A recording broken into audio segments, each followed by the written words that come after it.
अब आपको पूरा पेपर पढ़ने की जरूरत नहीं है, क्योंकि आज से मैं शुरू कर रही हूँ आप लोगों के लिए exam oriented crisp newspaper analysis. यहाँ हम डिस्कस करेंगे वो सारे ही newspaper articles which are important with respect to our exam.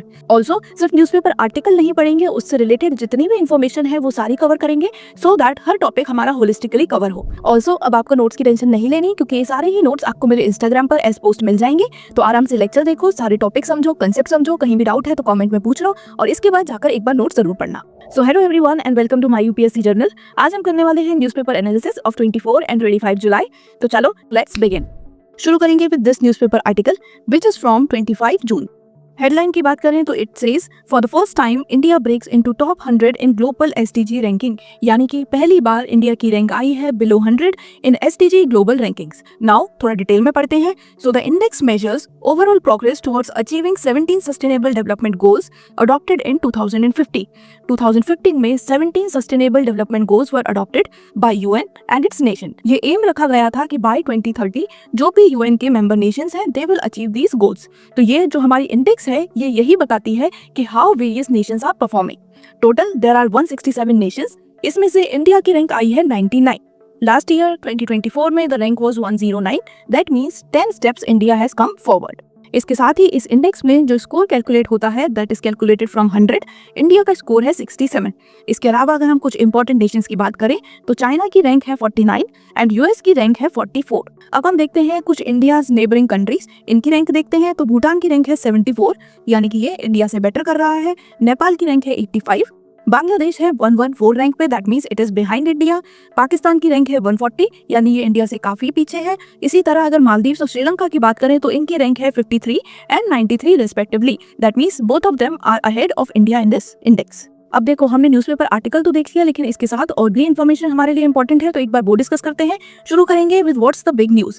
ये न्यूज हमारे लिए इंपॉर्टेंट क्यों है? तो देखो India has ranked 99 out of 167 countries and ये अभी तक की इंडिया की बेस्ट परफॉर्मेंस है। 167 कंट्रीज में से 99 रैंक लाना, बिलो 100 पहली बार आना, ये दोनों चीजें पहली बार हुई है, so therefore it is important. ठीक है, नेक्स्ट इन 2024 इंडिया की रैंक थी 109, तो ये हमने ऑलरेडी डिस्कस कर लिया और इसका मतलब ये है कि एक साल में इंडिया ने जंप की है 10 positions from 109, now it has reached 99। India का स्कोर है 67 आउट ऑफ 100। नेक्स्ट अब हम डिस्कस करते हैं एसडीजी इंडेक्स का मतलब क्या है। तो this index tracks how well countries are doing in achieving 17 SDGs set by United Nation in 2050। United Nation ने जो 2015 में 17 सस्टेनेबल डेवलपमेंट गोल्स डिसाइड किए थे, ये इंडेक्स हमें बताती है कि अलग अलग नेशन कैसा फंक्शन कर रहे हैं to achieve these goals. These goals aim to solve global problems by 2030। इन गोल्स को अचीव कब तक करना है? बाय 2030।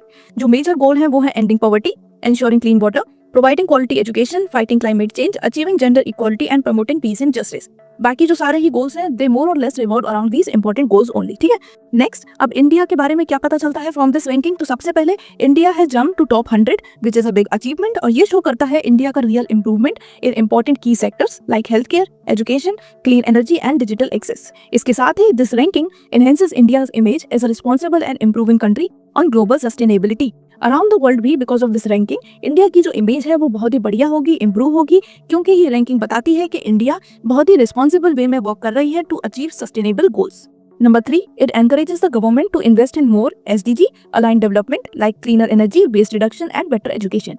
अब क्योंकि रैंक इंप्रूव हुई है, एक साल में 10 पोजीशन इंडिया आगे आई है, तो ऐसे में जो गवर्नमेंट है वो भी मोटिवेट होगी कि वो ज्यादा से ज्यादा ऐसी पॉलिसीज लाए, ऐसे प्लान्स लाए which are aligned with SDG goal. ठीक है, इससे क्या होगा, फ्यूचर में इंडिया की जो रैंकिंग है वो और ज्यादा बेटर होगी, इंडिया में सस्टेनेबल डेवलपमेंट होगा।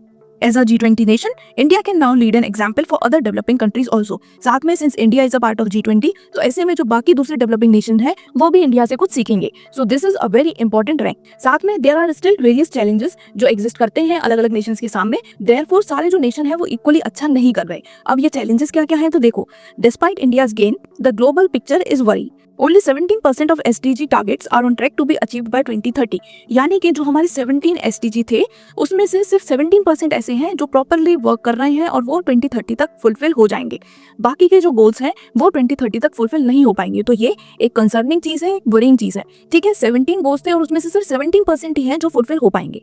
रीजन क्या है why they are not getting fulfilled? तो इसके काफी सारे रीजन है, जैसे कि there are wars and conflicts going on. इसके साथ ही काफी कंट्रीज ऐसी हैं जिनका इकोनॉमी जो है इट इज पुअर, वो इस टाइम पर बढ़िया नहीं चल रही, एंड साथ में स्ट्रक्चरल इश्यूज भी हैं।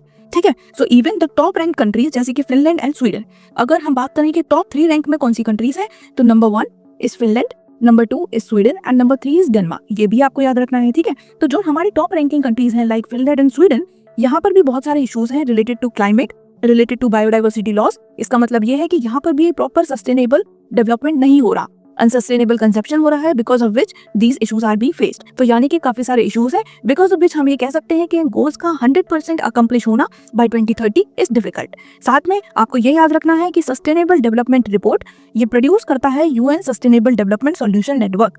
ये याद रखना, ये हमारे न्यूज़पेपर के आर्टिकल में भी दिया हुआ है। It is released by UN sustainable development solution network, ठीक है। तो हमने ये पूरा आर्टिकल देख लिया, रिलेटेड सारी इन्फॉर्मेशन पढ़ ली। अब हम मूव करेंगे towards the next article which is related to Beej उत्सव।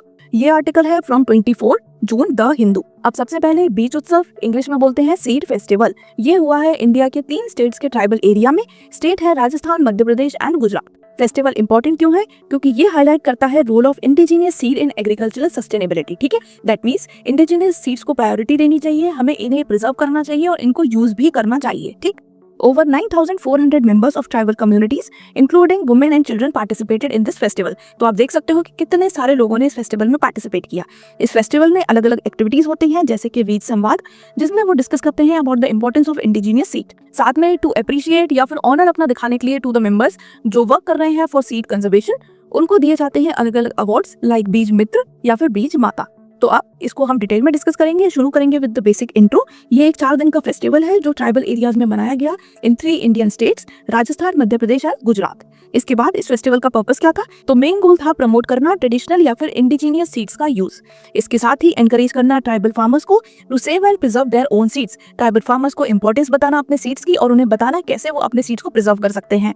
Reduce dependency on expensive hybrid और मार्केट सीड्स। इससे जो उनकी डिपेंडेंसी है on market seeds, on hybrid seeds, on HYB seeds, वो कम हो जाएगी and this will be helpful क्योंकि ये सीड्स काफी ज्यादा एक्सपेंसिव होते हैं।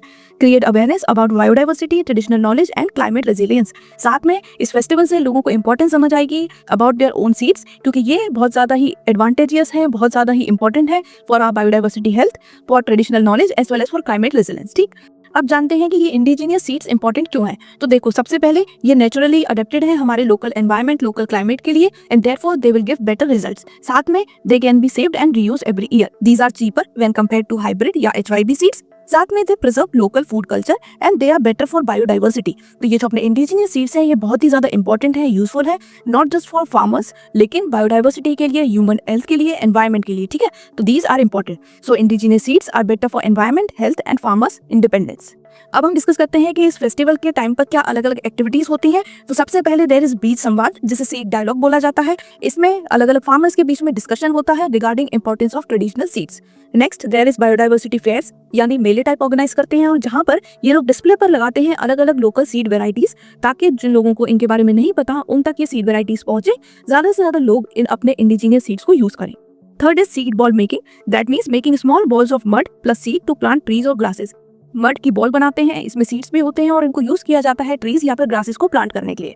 इसके अलावा बहुत सारी अलग अलग प्लांटेशन ड्राइव्स होती हैं जिसमें फार्मर्स और विलेजर्स ट्रीज प्लांट करते हैं using the seed balls which they made. Lastly, to show respect and to honour community members, awards दिए जाते हैं like Beej Mata, that means seed mother, and Beej Mitra, that means seed friend. ये जो award है ये show करते हैं respect for the community leaders who are working to preserve these indigenous seeds. अब हम मूव करेंगे towards the third article. Article related है to enhance rock weathering. This is from 25 June the Hindu newspaper. सबसे पहले थोड़ा सा आर्टिकल समझते हैं। तो the headline says crushed stone is being spread across farms to capture carbon, यानी कि फार्म्स में क्रश्ड स्टोन को स्प्रेड किया जा रहा है ताकि कार्बन को कैप्चर किया जा सके।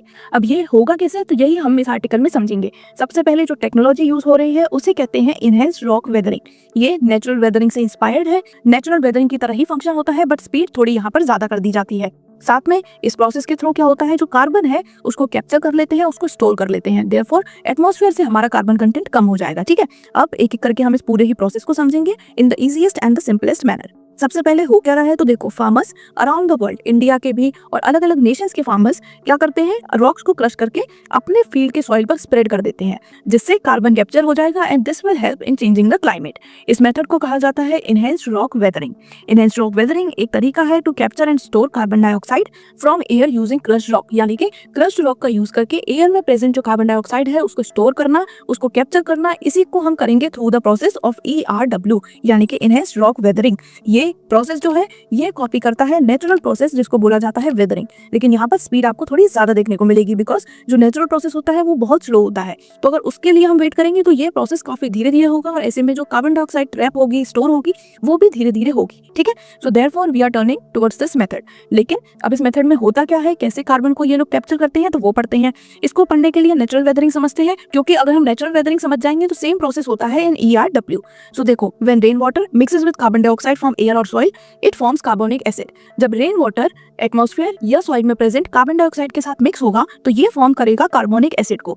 ये कार्बोनिक एसिड रॉक्स के साथ रिएक्ट करेगा और ये रॉक्स को ब्रेक कर देगा इनटू स्मॉल स्मॉल पीसेस। अब इस रिएक्शन के टाइम पर क्या होगा, जो कार्बोनिक एसिड फॉर्म हुआ था वो आगे चल के फॉर्म करेगा बाइकार्बोनेट और इसकी वजह से फॉर्म हो जाएगा लाइमस्टोन, यानी कि एक सॉलिड रॉक बन गया। अब ऐसे में जो पहले कार्बन डाइऑक्साइड रेन वाटर के साथ मिक्स होकर कार्बोनिक एसिड बनी वो बाइकार्बोनेट बन गई और अब ये परमानेंट सॉलिड रॉक बन गई। तो ऐसे में जो कार्बन डाइऑक्साइड था वो ट्रैप भी हो गई, वो कैप्चर भी हो गई और वो परमानेंटली इन रॉक्स में स्टोर भी हो गई। ठीक है, तो ये एक नेचुरल वे है ऑफ रिमूविंग कार्बन डाइऑक्साइड, लेकिन this is a very time taking process and it takes millions of year. ठीक है, अब ये कितना कार्बन डाइऑक्साइड स्टोर करेगा ये कैसे पता चलेगा, तो ये डिपेंड करता है अलग अलग फैक्टर्स पे, यानी कि there is no fixed number. ये डिपेंड करेगा on the type of rock जिसको आपने क्रश करके सॉइल के ऊपर डाला है। इसके अलावा उस जगह का टेम्परेचर कैसा है, रेनफॉल का क्या पैटर्न है, सॉइल का क्या टाइप है and how the land is being used. तो इन सारे फैक्टर्स पर डिपेंड करेगा how much carbon dioxide will be captured. ठीक, नाउ द क्वेश्चन अराइजेस कि इज ERW स्टिल यूजफुल, ये हमारे किसी काम का मेथड है या नहीं। तो देखो, ये यूजफुल है क्योंकि ऑल्दो ये बहुत ही कम CO2 कैप्चर करेगा बट स्टिल ये कुछ ना कुछ कैप्चर करेगा and this will help our planet in other ways. तो इसीलिए ये प्रोसेस बेटर है, क्योंकि अगर हम कुछ भी कैप्चर नहीं कर पा रहे तो उससे बेटर है कि कुछ ना कुछ डिफरेंस हमें हमारे क्लाइमेट में देखने को मिलेगा। Now the next is, are there any risk in this method. तो ओवरऑल देखा जाए तो there are no such risk, लेकिन येस, अगर हमने जो रॉक ब्रेक करके डाले हैं उसमें अगर कोई हैवी मेटल्स है तो ये हार्मफुल हो सकता है। इसके साथ ही जो फाइन रॉक डस्ट होती है that is hazardous to breathe and therefore जो भी लोग वहां वर्क कर रहे हैं उनको प्रॉपर गियर पहनकर प्रॉपर प्रोटेक्शन लेकर ही वहां पर वर्क करना होगा। ठीक है, next, CO2 capture rates may be very over estimated without proper tracking. अगर हम प्रॉपर ट्रैकिंग नहीं करते तो कितना CO2 कैप्चर हुआ है ये एग्जैक्ट बताना इज हार्ड, और जो रेट्स हैं वो बहुत ही ज्यादा ओवर वेरी कर सकती हैं। ठीक है, तो ये हमने पढ़ लिया about ERW which is enhanced rock weathering। अब हम मूव करेंगे towards the next topic which is Adani commissions India first off-grid green hydrogen plant। ये है from 24 जून द हिंदू। सबसे पहले थोड़ा सा आर्टिकल में से देखते हैं। तो ये आर्टिकल कहता है Adani group said it has commissioned India's first of grid 5 megawatt green hydrogen pilot plant in Kutch Gujarat. जो ये प्लांट है इसकी कैपेसिटी है 5 megawatt and this is in Gujarat Kutch. ये बेस्ड है ऑन ऑफ ग्रिड मेथड, यानी कि यहाँ जो इलेक्ट्रिसिटी यूज होगी that will be generated through renewable sources of energy, यानी कि सोलर एनर्जी या विंड एनर्जी को यूज करके इलेक्ट्रिसिटी क्रिएट करेंगे और उसको यूज करेंगे इन क्रिएटिंग हाइड्रोजन। अब डिटेल में पढ़ते हैं। तो देखो, लोकेशन हमने देख ली कच्छ गुजरात। डिटेल्स की बात करें तो जो कंपनी है जो ये कर रही है that is Adani New Industries Limited. इस प्लांट की कैपेसिटी है 5 megawatts and the technology they are using is off grid green hydrogen production. ठीक है, तो ये हमने डिस्कस कर लिया। अब हम डिस्कस करेंगे ऑफ ग्रिड क्या होता है और ग्रीन हाइड्रोजन क्या है। तो देखो, ग्रीन हाइड्रोजन का मतलब है hydrogen produced from water using clean electricity like solar और विंड विदाउट एमिटिंग कार्बन। यानी कि जब हम वाटर से हाइड्रोजन को प्रोड्यूस कर रहे हैं और इस प्रोसेस में हम इलेक्ट्रिसिटी यूज कर रहे हैं which is created through renewable source, यानी कि सोलर या फिर विंड का यूज करके, तो यहाँ पर जो कार्बन एमिशन है वो नहीं होगा एंड देयरफॉर हम इस हाइड्रोजन को कहेंगे ग्रीन हाइड्रोजन। इस प्रोसेस में इलेक्ट्रोलिसिस होता है, इलेक्ट्रिसिटी का यूज किया जाता है और वाटर को ब्रेक डाउन करते हैं इनटू हाइड्रोजन एंड ऑक्सीजन। ठीक है, लेकिन जो यहाँ पर मेन इंपॉर्टेंट चीज है वो ये है कि जो हम इलेक्ट्रिसिटी यूज कर रहे हैं वो प्रोड्यूस हो रही है यूजिंग सोलर या wind energy and therefore there is no carbon emission, इसीलिए ये हो गई ग्रीन हाइड्रोजन। ठीक है, ऑफ ग्रिड सिस्टम का मतलब क्या है? ऐसा मींस जहां पर जो प्लांट है वो सेंट्रल पावर ग्रिड पर डिपेंडेंट नहीं है, ये अपनी इलेक्ट्रिसिटी खुद प्रोड्यूस कर रहे हैं यूजिंग सोलर और विंड एनर्जी। ठीक है, independently using renewable energy to create electricity. This reduces transmission losses and enhances energy security. तो इससे जो ट्रांसमिशन में लॉसेस होते हैं वो भी कम होंगे, साथ में एनर्जी सिक्योरिटी भी एनहेंस होगी। So this is a very good initiative. Next the question comes कि ये इतनी बड़ी क्या बात है जो हम इसके बारे में पढ़ रहे हैं। तो देखो, ये इंडिया का पहला अपनी तरह का ऐसा प्लांट है। It is India's first operational of grid green hydrogen facility. India में पहली बार ऐसी हाइड्रोजन फैसिलिटी बनाई गई है which is producing green hydrogen and is using off grid system। ठीक है, तो ये फर्स्ट टाइम है, therefore it is important कि हम इसके बारे में पढ़ें। Next, it marks a major step in India's green energy mission। ये एक बहुत ही इंपॉर्टेंट स्टेप है in India's green energy mission। ठीक है, साथ में this will reduce fossil fuel dependence। अब क्योंकि यूजिंग दिस प्रोसेस हम लोग ग्रीन हाइड्रोजन प्रोड्यूस कर पाएंगे तो फिर ग्रे हाइड्रोजन जिसको प्रोड्यूस किया जाता है थ्रू फॉसिल फ्यूल उस पर डिपेंडेंस कम हो जाएगी एंड दैट मीन्स जो फॉसिल फ्यूल है उन पर प्रेशर कम होगा, राइट। सो ये भी एक एडवांटेज हो गया इस टेक्निक का। Next, energy storage. Green hydrogen hydrogen को हम स्टोर कर सकते हैं और बाद में उसे according to the need use कर सकते हैं। एंड देयरफॉर जो ग्रिड बैलेंसिंग है उसमें मदद मिलेगी। साथ में एनर्जी अवेलेबिलिटी अगर नहीं है इन केस ऑफ सोलर या फिर विंड एनर्जी, तो we can use this green hydrogen which we have stored. तो ये एक बहुत ही ज्यादा इंपॉर्टेंट प्रोग्राम है। फिर से देखो यहाँ पर लिखा हुआ है it is India's first of grid green hydrogen plant and therefore it is important. ठीक है, सो विद दिस हमने ये भी डिस्कस कर लिया। तो अगर आपको किसी भी कंसेप्ट में कहीं भी कोई भी डाउट हो तो कमेंट में पूछ लेना। नोट्स आपको इंस्टाग्राम पर मिल जाएंगे। साथ में अपना फीडबैक देना बिल्कुल मत भूलना कि आपको ये न्यूज़पेपर एनालिसिस सीरीज कैसी लग रही है। And if there are any suggestions you are most welcome to leave them in the comment section. मैं मिलूंगी आपसे नेक्स्ट वीडियो में। Till then bye bye, take care, पढ़ाई करते रहो।